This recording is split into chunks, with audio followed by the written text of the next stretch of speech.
बोलो ना।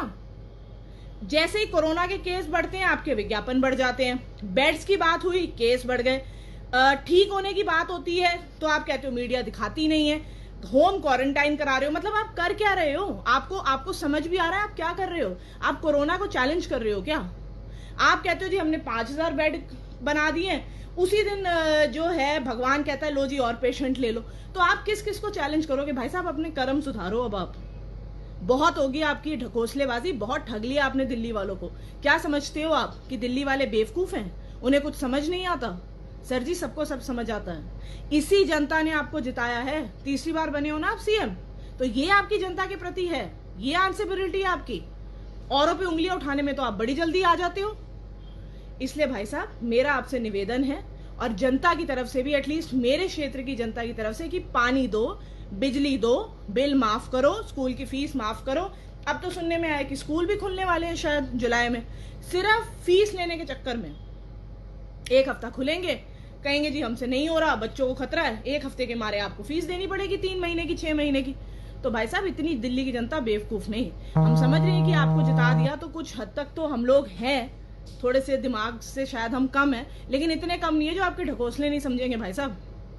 इसलिए please sir, you are the CM of Delhi and Delhi is the capital of India. Is this your answerability towards the people? This is what you are giving us for the vote that we gave you? You need to think back sir. खर्चा काटना है ना तो अपने MLAs का काटो, विज्ञापनों का काटो, झूठे प्रचार का काटो, और उसको लगाओ सही जगह पे। केंद्र से पैसा तो आपको मिल ही जाएगा, वो तो आपको देना ही पड़ेगा ना, जब आप केंद्र के नीचे हो तो देना ही पड़ेगा।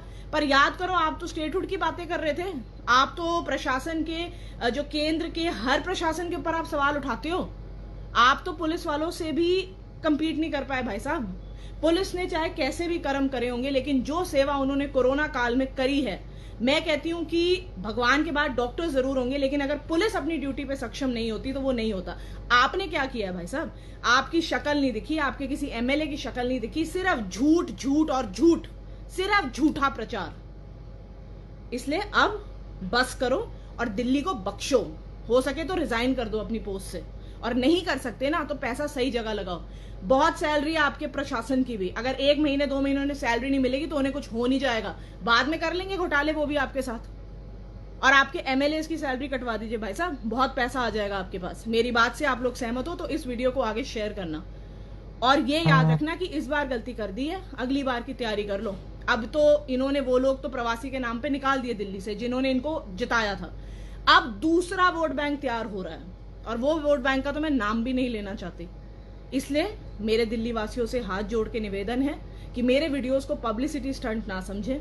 हमारे पास कुछ बातें आती हैं, फैक्ट्स आते हैं तो हम यहाँ बोलते हैं, हम भी पागल नहीं हैं। इसलिए मेरा आप सबसे ये रिक्वेस्ट है, अपना ध्यान रखें, बिना मास्क के घर से बाहर ना निकलें, कम से कम घर से बाहर निकले सिर्फ जरूरत पड़ने पे। हाँ मैं जानती हूँ मुश्किल घड़ी है और लोगों को काम करने की जरूरत है, लेकिन आपका परिवार आपसे ज्यादा प्यार करता है।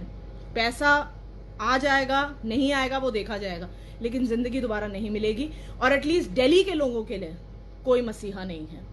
जय हिंद, जय भारत।